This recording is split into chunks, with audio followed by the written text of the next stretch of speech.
Assalamualaikum warahmatullahi wabarakatuh. Bismillahirrahmanirrahim. Bimardatillahi subhanahu wa ta'ala wa hidayatihi wa inayatihi wa taufiqihi wa ila hadratin nabiyyil mustafa Muhammadin wa ala alihi wa sahbihi ajma'in.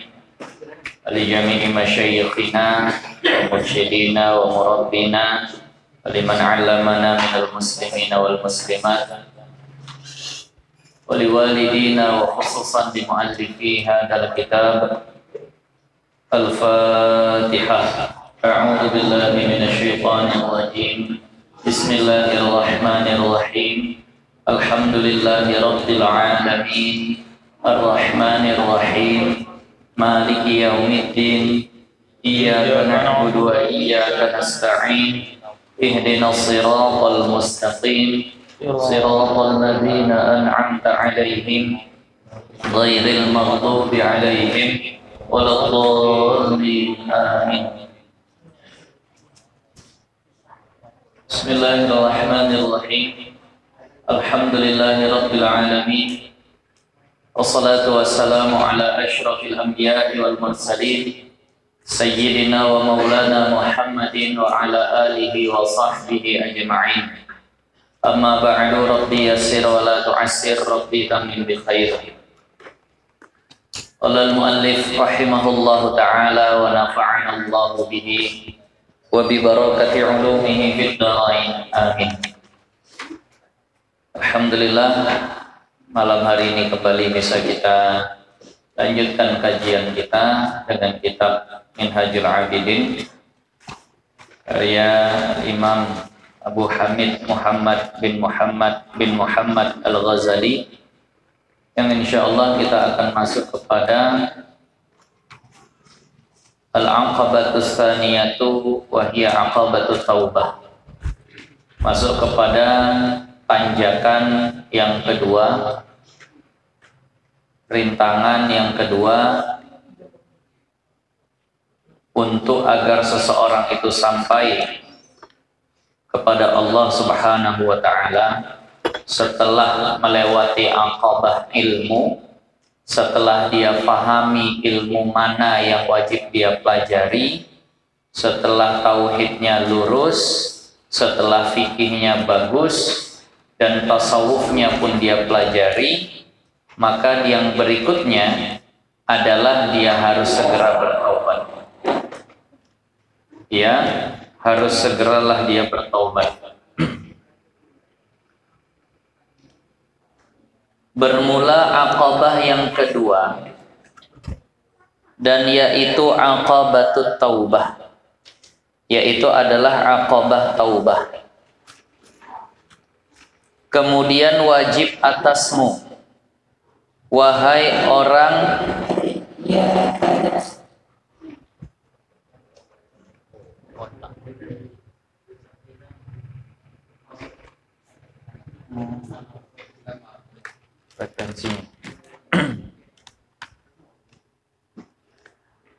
yang berikutnya, wajib atasmu, hai orang yang menuntut ibadah, orang yang memang ingin beribadah dengan benar kepada Allah, wajib atasnya telah memberi taufik Allah Ta'ala akan kami dan akan kamu. Ini doanya.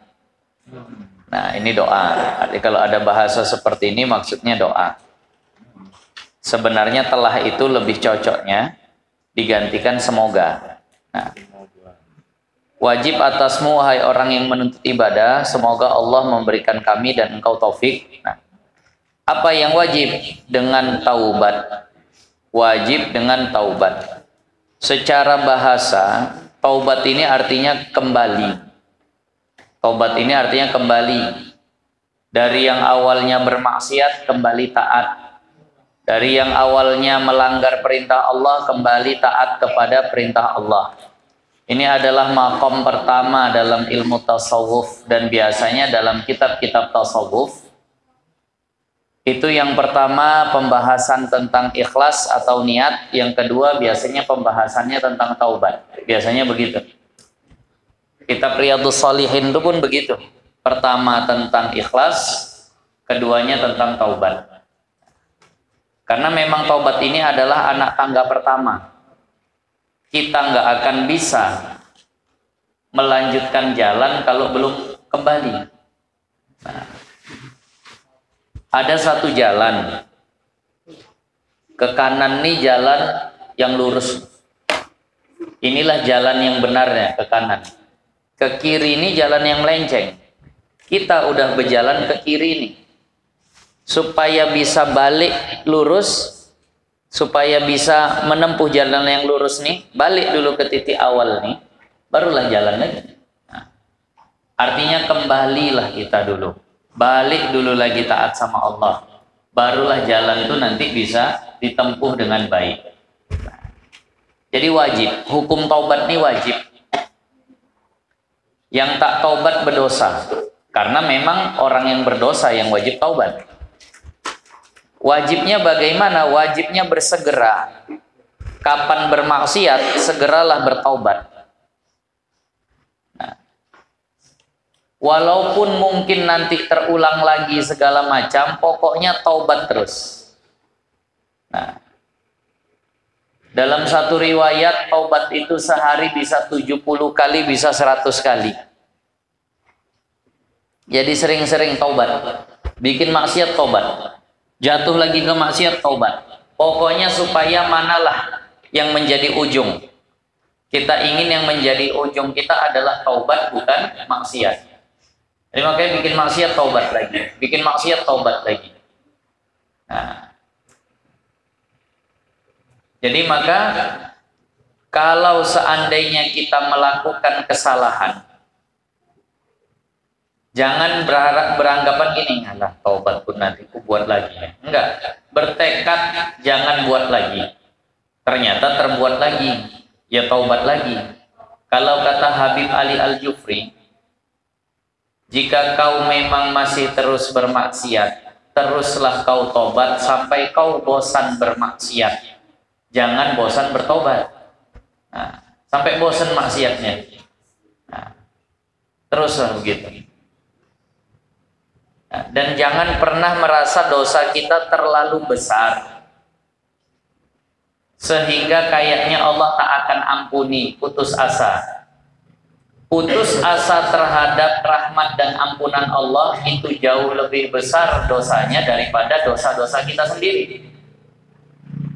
Nah, ingat ya, kalau kita bikin dosa menumpuk sudah, na'udzubillah, berzina sudah, minum minuman keras udah, main judi pun udah, na'udzubillah. Mudah-mudahan tidak. Tapi seandainya ada orang yang melakukan hal seperti itu kan udah banyak tuh dosanya.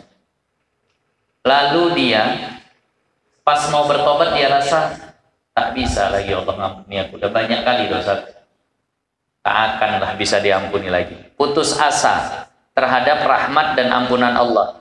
Sikap putus asanya itu lebih besar dosanya daripada dosa-dosa yang sudah dia lakukan. Nah, jadi jangan sampai berputus asa terhadap rahmat Allah.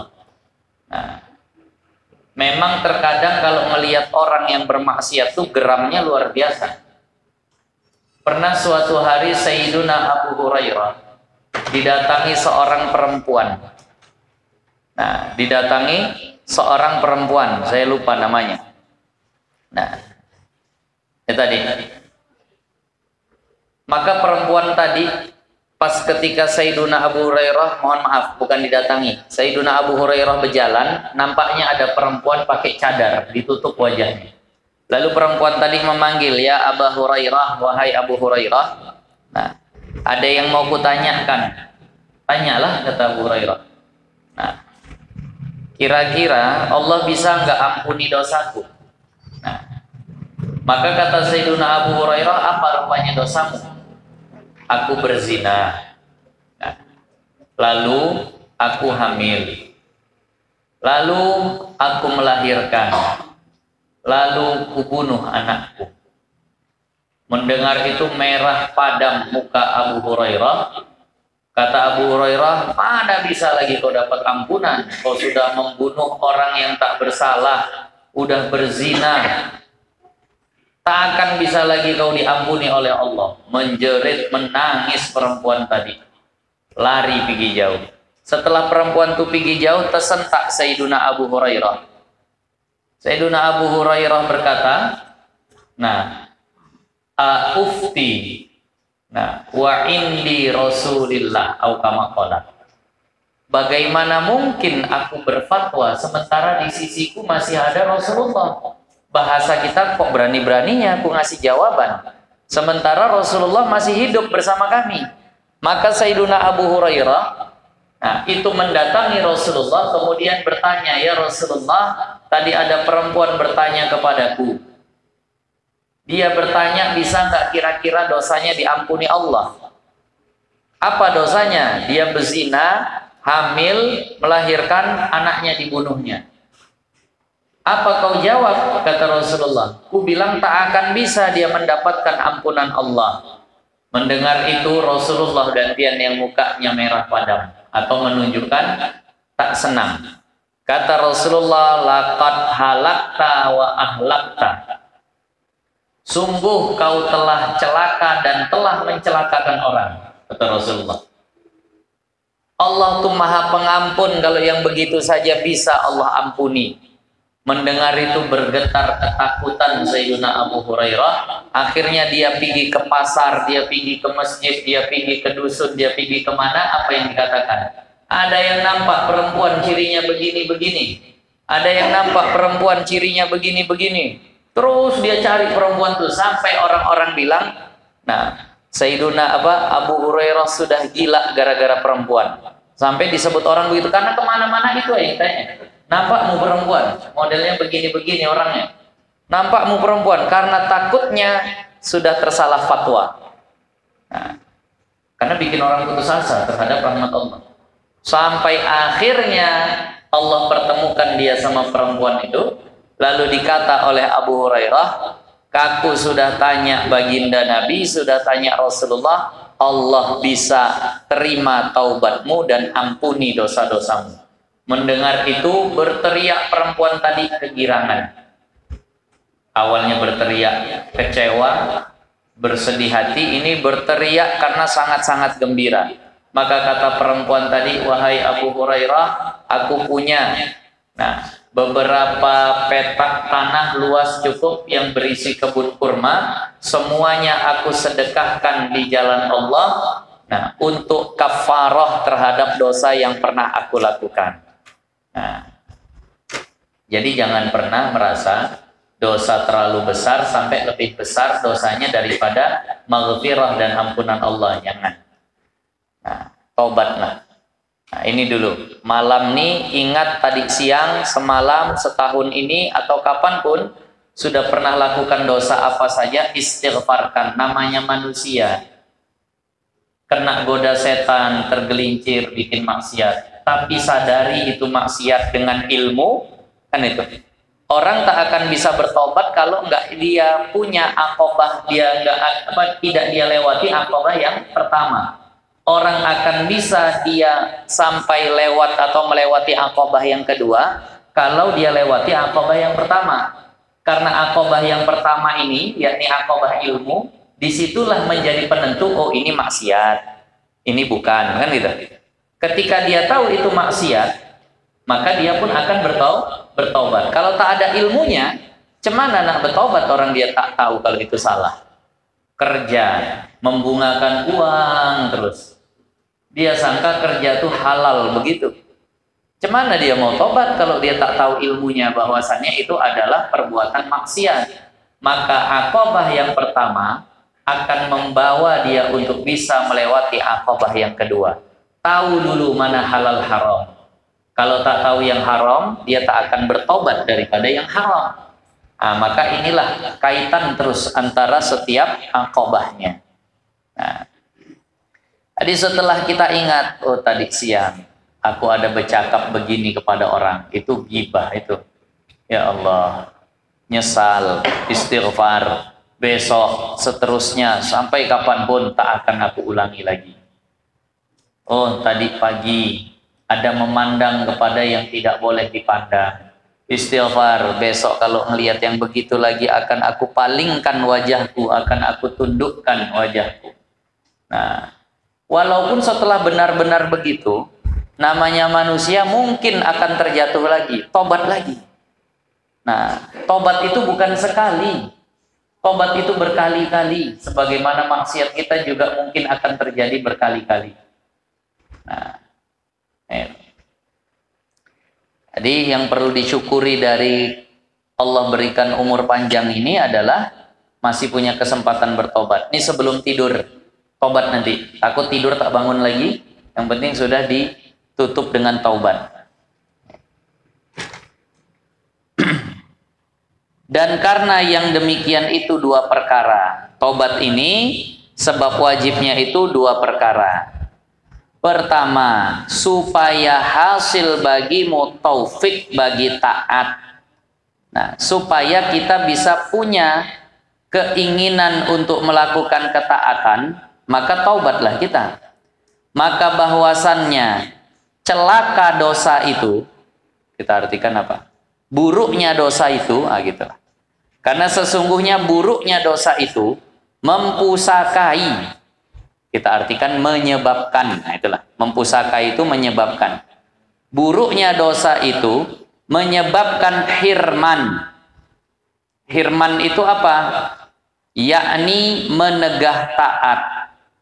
Kalau orang banyak dosa, maka akan tercegah dia untuk melakukan ketaatan. Kami ingat dulu kata-kata guru kami, Syekhuna, Syekh Nuruddin. Kalau ada orang payah bangun tahajud, itu karena banyak dosanya. Ada orang payah bangun subuh, apalagi bangun tahajud, nggak bisa sholat malam, yaitu karena dosanya. Ada orang payah badannya bergerak untuk melaksanakan sholat-sholat sunnah, qobliyah, ba'diyah, segala macam. Itu karena dosanya. Karena kalau dosa sudah menumpuk, berat badan untuk dibawa kepada taat. Payah dapat taufik, kekuatan untuk ibadah akan sulit didapat kalau seandainya nggak bertobat, belum bersih. Nah, aku pingin ngaji, tapi kenapa lah payah kali? Tobat dulu. Biasanya yang membuat hirman, itulah namanya hirman. Tertegah untuk melakukan ketaatan gara-gara dosa tadi itu. Gara-gara dosa tadi itu. Nah, waktu baru-baru ini Syekhuna, Syekh Nuruddin itu datang. Beliau berkata, sekarang ini payah naik haji. Sekarang ini payah naik haji. Antriannya panjang, prosedurnya payah, tambah COVID lagi ini itu segala macam. Kata Syekhuna, kita pingin naik haji, tapi ternyata Mekah Mukarramah tak pingin kita memijak dia. Kenapa? Karena banyak kali dosa yang dibawa. Jadi kata Syekhuna, tobatlah, bersihkan diri dari dosa supaya berkenan Mekah itu untuk kita kunjungi.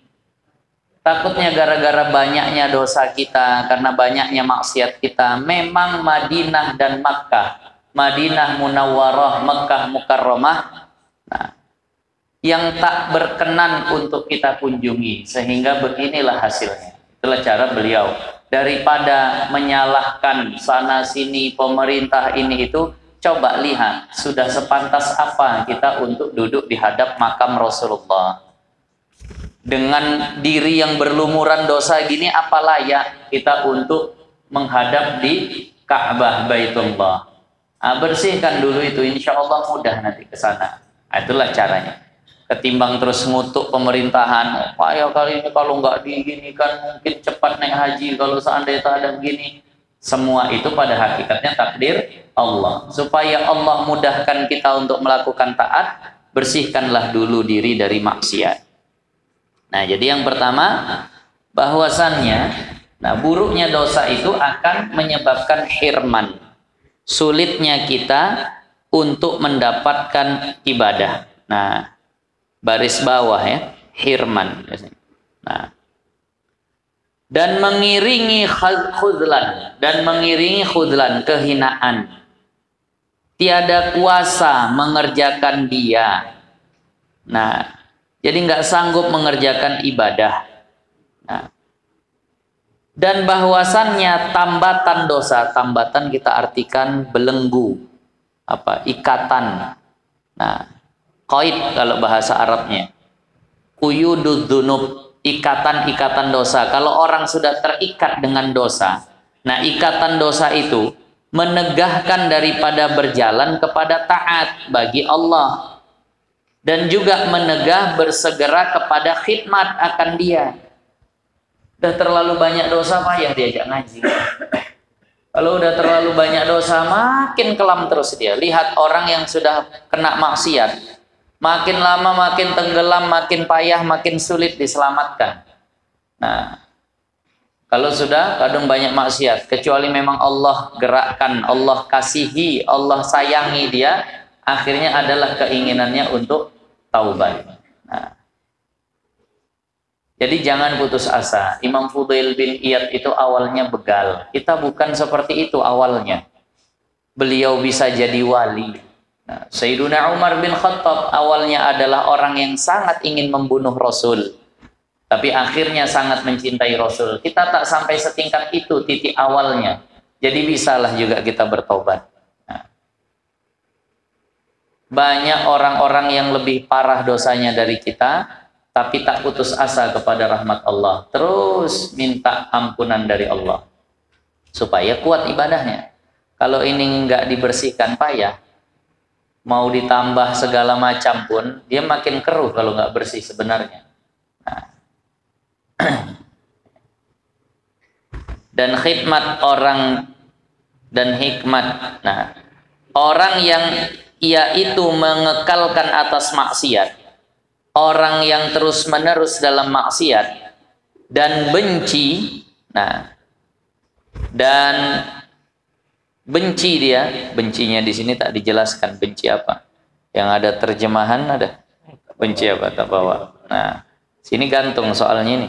Nah, dan benci kan? Tulisannya benci. Takut saya salah baca. Iya, benci. Nah, saya lihat di kitab Arabnya itu.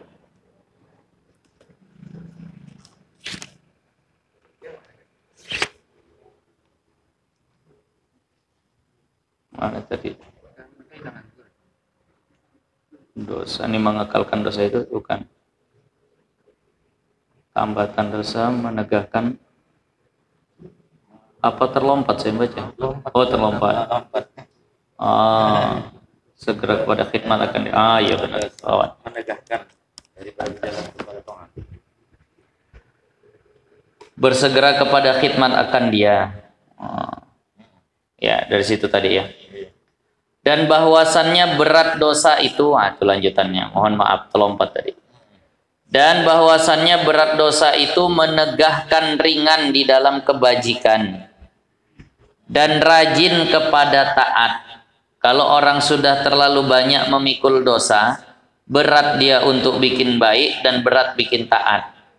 Dan bahwasannya yang mengekalkan atas dosa itu setengah daripada barang yang menghitamkan hati. Nah, kalau orang sudah bikin dosa, titik hitam muncul. Itu hadis sudah sering kita baca. Lama-lama akan penuh dengan noda, tak bisa lagi dijadikan cermin hati itu. Maka didapatnya akan dia di dalam kelam dan keras hati, tiada ikhlas dan jernih. Kalau sudah terlalu hitam hati dengan dosa, keras nanti hatinya. Ciri orang keras hati itu dinasehati melawan, diajak baik tak senang. Nah itu, ayolah mengaji. Nah, malah marah dia diajak ngaji. Inilah orang keras hati itu. Nah, dinasehati tak senang. Itu ciri orang keras hati, payah nerima kebaikan. Nah, jadi jangan sampai hati banyak hitamnya. Kurangi maksiat, insya Allah akan gampang bikin ketaatan. Dan tiada lezat, nggak lezat dalam beribadah. Dan tiada manis, juga nggak manis. Nah, dan jika tiada dikasihani akan dia Allah Ta'ala, kalau Allah tidak rahmati, tidak kasihani dia, dibiarkan Allah saja dia dengan kemaksiatannya tadi itu, terus tak ada dirahmati Allah, maka menghela itu membawa, menghela tolannya, maka sifat atau dosa tadi itu akan membawa si pemilik dosa, tolannya itu si pemilik dosa, kepada kufur, kepada kekafiran, waliyadzubillah. Kalau terus saja dibiarkan orang maksiat sama Allah, tak dikasih taufik untuk bertaubat, maka ini bisa ujungnya adalah kekafiran. Nah, menghela, menarik. boleh juga lah, membawa, menarik boleh. Nah, jadi bisa membawa kepada kekafiran. Nah, dan celaka. Nah, itulah tadi. Jadi inilah dampak buruk dari dosa. Sedikit tak kunjung tobat, bertumpuk banyak, makin payah udah ibadah. Jadi kalau berdosa sedikit saja langsung hapus. Jangan sampai bertumpuk banyak, udah malas kita. Nah, udah berat lagi nanti. Nah, maka tiap hari taubat. Tiap saat mau tidur taubat. Ingat, sama suami ada salah apa, minta maaf. Habis itu istighfar sama Allah. Sama istri ada salah apa, minta maaf. Kemudian istighfar sama Allah. Lisan, apa saja yang dicakapkan hari ini. Hasibu qabla an tuhasabu. Hisab, hitung dosa kalian sebelum nanti dihitung sama Allah. Hari ini bercakap apa saja, ada bohong tidak, ada gibah tidak, ada mencaci tidak, tobat, besok tak akan diulangi. Langsung dihapus gitu, insya Allah malamnya bisa tahajud tuh kalau begitu. Nah, tapi kalau dibiarkan bertumpuk, payah. Nah, jadi ini memang kalimat yang masyhur dari para ulama. Beratmu melakukan tahajud itu karena banyaknya dosa yang sudah kau pikul. Nah, coba niat malam ini tahajud. Nah, kira-kira bisa terbangun nggak? Kalau nggak bisa terbangun, banyak istighfar, taubat. Nah, banyak istighfar, kemudian taubat. Nah, inilah insya Allah dulu kaji kita dalam kitab Minhajul Abidin. Bersihkan, pokoknya pesannya di sini banyak-banyak tobat, terus tobat. Salah sedikit dosa kecil langsung tobat. Nah,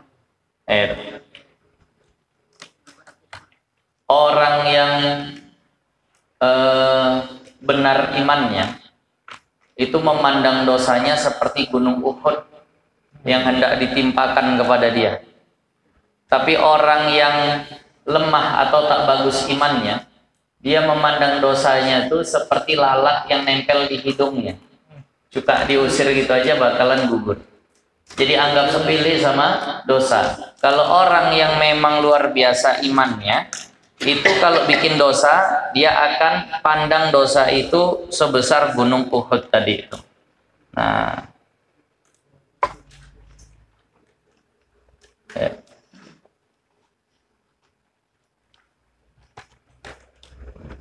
ada satu riwayat yang bunyinya, idza adnabta dzamban saghiran, kalau seandainya kau melakukan satu dosa kecil, fala tanzur ila sighari, maka jangan kau pandang kepada kecilnya, walakin unzur ila man adnabtahu, tapi lihatlah kepada siapa kau bikin dosanya. Jangan ditengok dosanya, Allah dosa kecilnya itu. Begitu reaksinya. Tengok berdosanya sama siapa. Berdosanya kan sama Allah. Sekecil-kecil dosa kalau sudah kepada Allah jadi besar itu.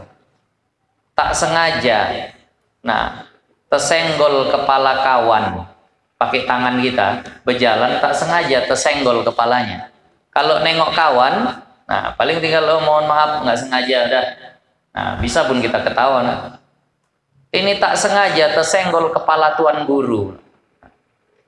Kan pasti kita minta maafnya luar biasa.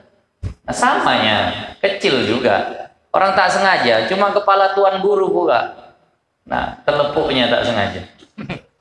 Pak, tengok ya Allah. Ustaz Abdul Somad rupanya. Gimana coba perasaannya tuh? Pasti minta maafnya luar biasa, tak enak hatinya luar biasa. Nah, ini kepada Allah. Nah, seharusnya begitulah perasaannya. Tapi kita kan kadang memandang dosa kecil itu dosa kecil. Istighfar nanti selesai. Nah, jangan terlalu banyak rojak sehingga lupa kepada khaufnya.